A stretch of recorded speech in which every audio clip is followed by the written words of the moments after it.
So, my name is Teresa, and I have been asked to do a little video on the Sabbath. There is a person who shared another video stating that Sabbath was not necessary to be kept, and that they shared several verses in the Bible showing where they believe God is saying that we no longer need to keep the Sabbath, and that it was only for the Israelites. So I'm going to share with you some information about from the Bible, directly from the Bible, where I can refute that information. So I hope you enjoy this. It's my first video of me just talking, so we'll see how it goes. Okay, so some of the verses that were brought up that I need to go over. The first one was Malachi 4:4. So I'm going to read you that out of the Bible.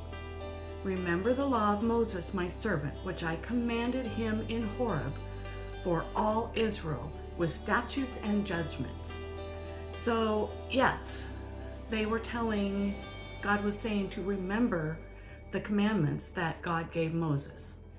And yes, it was for all Israel.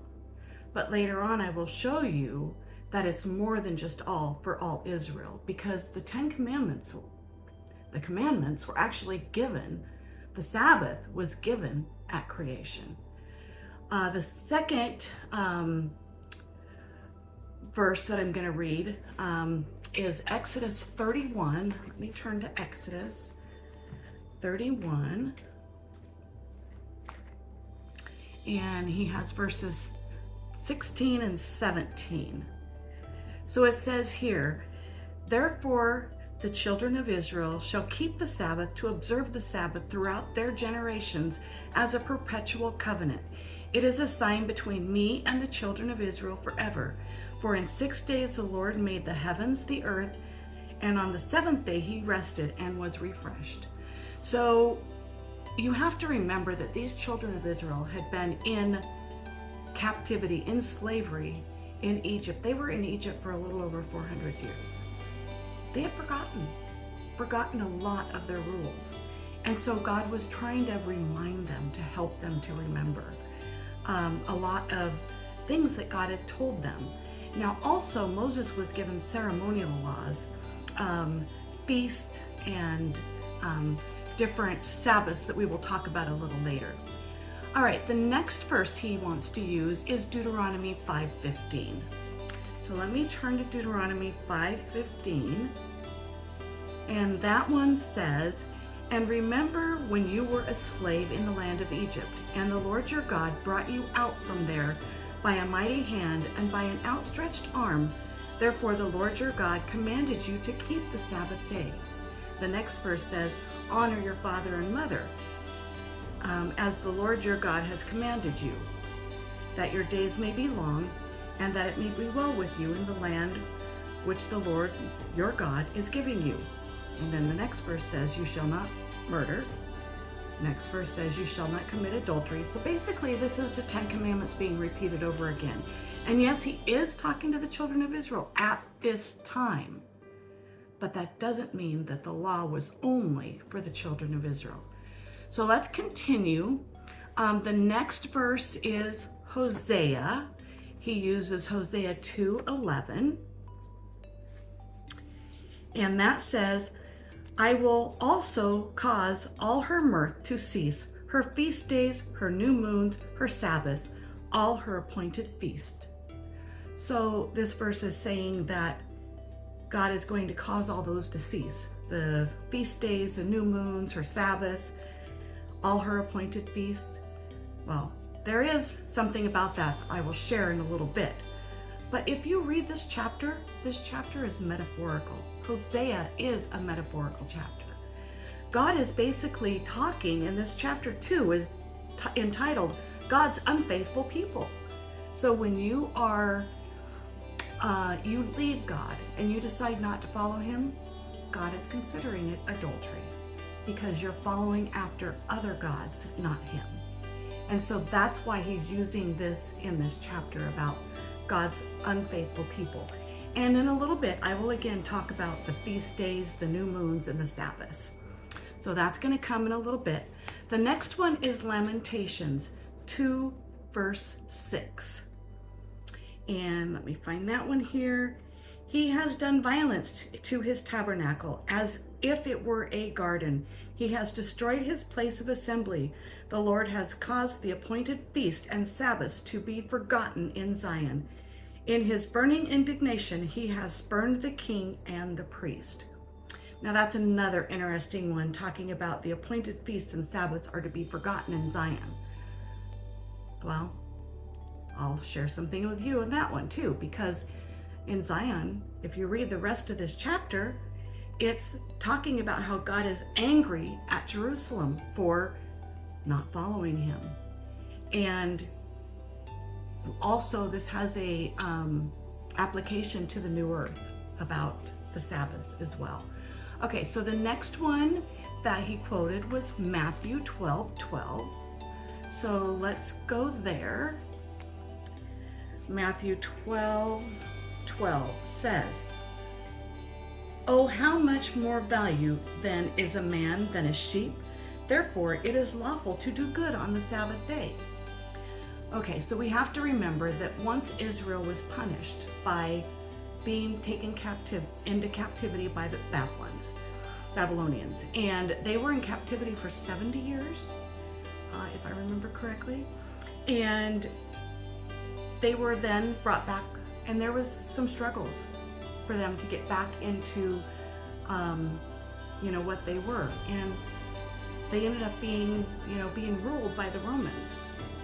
They were very afraid, and so instead of just having these rules and following them specifically, they didn't want to cross the line, so they went way above the line, and they said you couldn't do certain things on Sabbath. But Jesus was trying to share that it's okay to do good on the Sabbath. In other words, if there is a sick person who needs help, you may help them on the Sabbath day. That is not considered work. That is helping somebody by Jesus' example. Okay, the last verse that they quoted was Colossians 2:16, and then verse 16 and verse 23. So verse 16 says, "Let the word of Christ dwell in you richly in all wisdom, teaching and admonishing one another in psalms, hymns, and spiritual songs, singing with grace in your hearts to the Lord."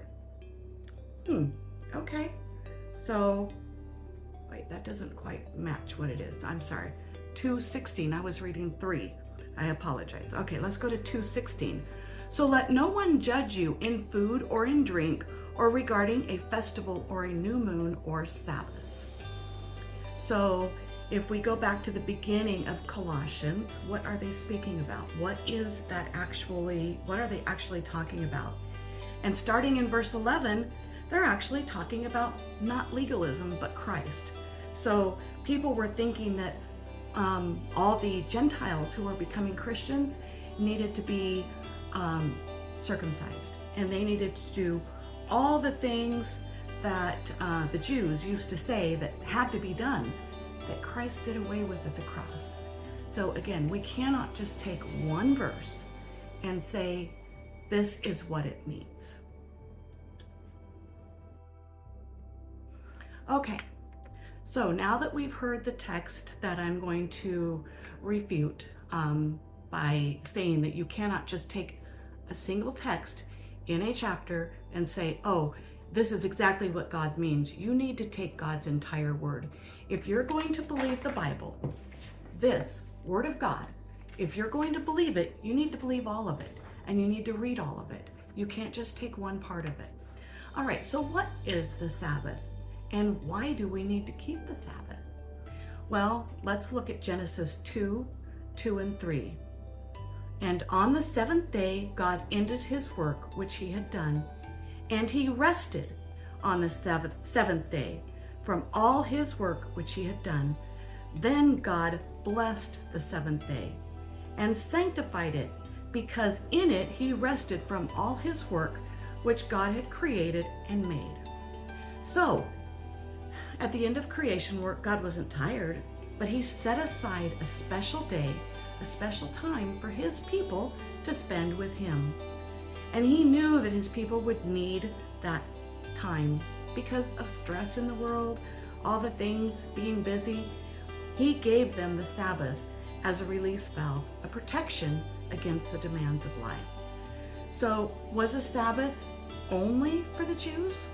Well, remember, this Sabbath was given clear back at creation. There were no Jews. Abraham wasn't born.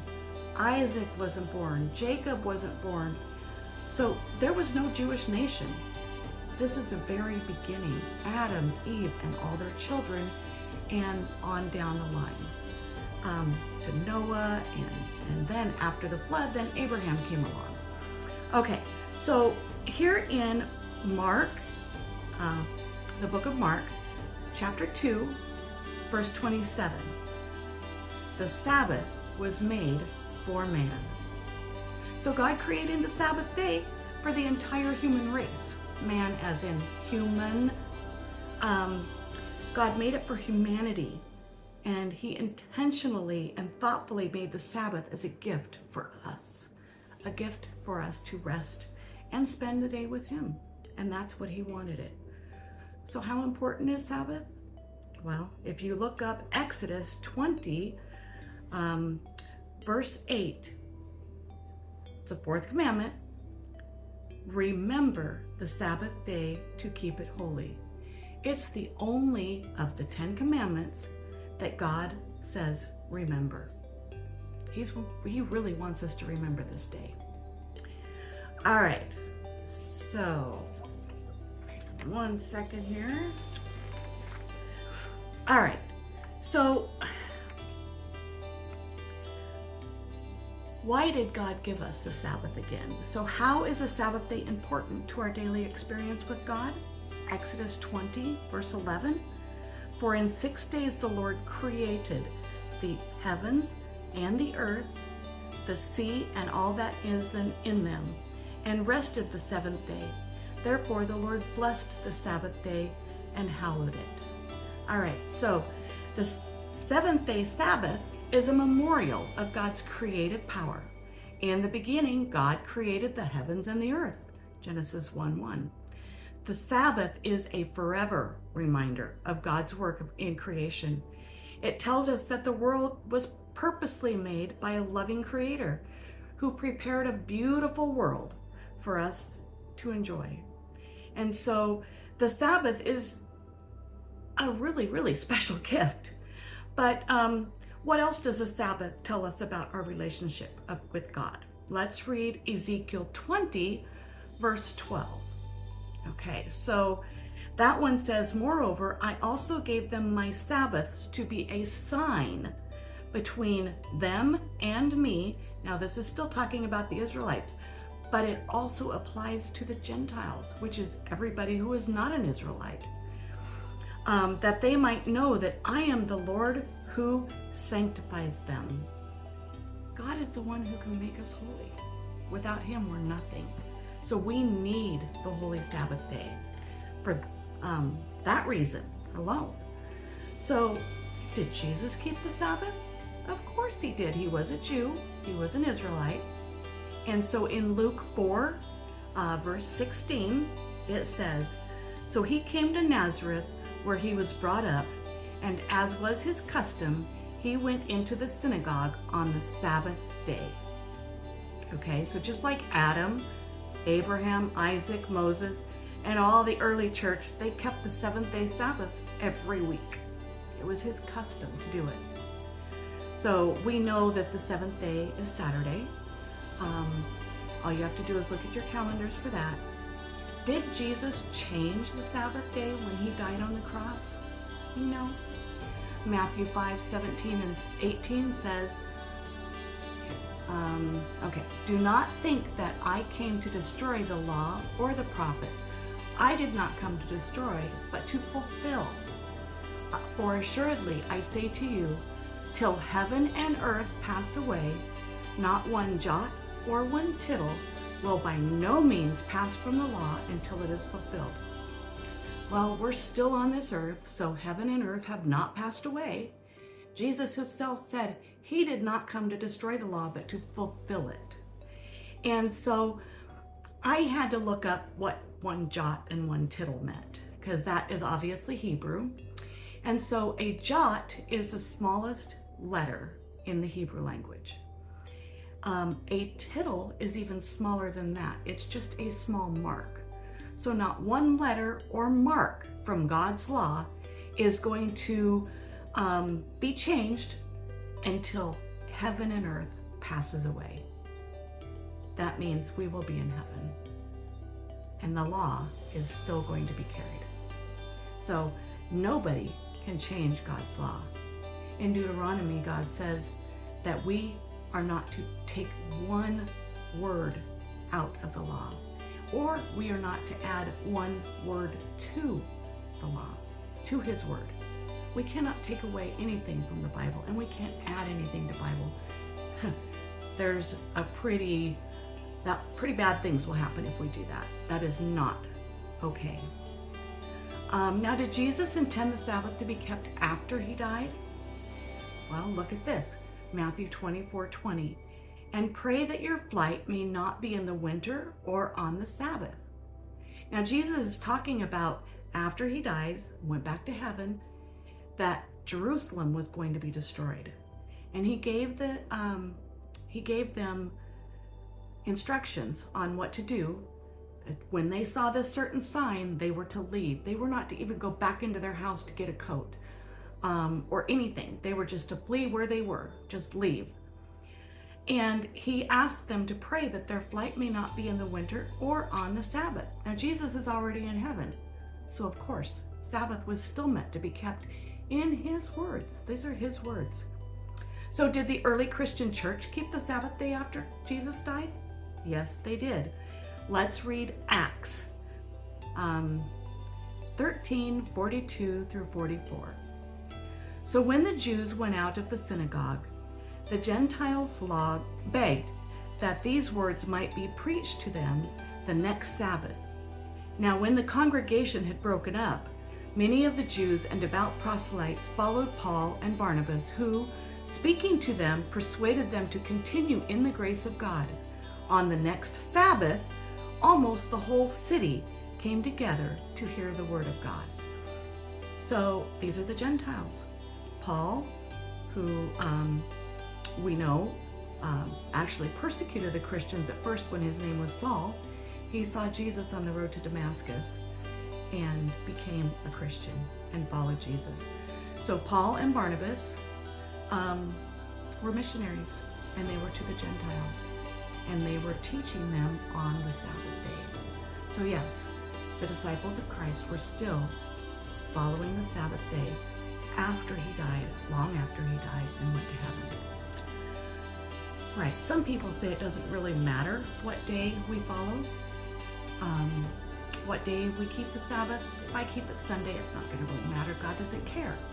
Well, of course, we should worship God on every day of the week.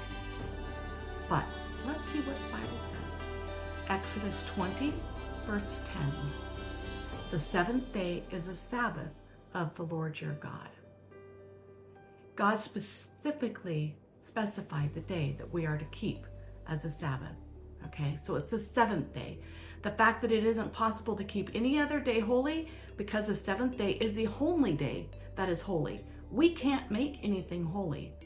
God made it holy. Okay, so if that is the day and we still want to keep another day, or we don't think Sabbath is important, what about this question? Would failing to keep the Sabbath day holy really be regarded by God as a bad thing? Well, let's read James. James 2:10. Whoever shall keep the whole law and yet stumble on one point, he is guilty of all. So you can keep all the other 9 commandments and not keep the 10th commandment, you're guilty of breaking every single one of them.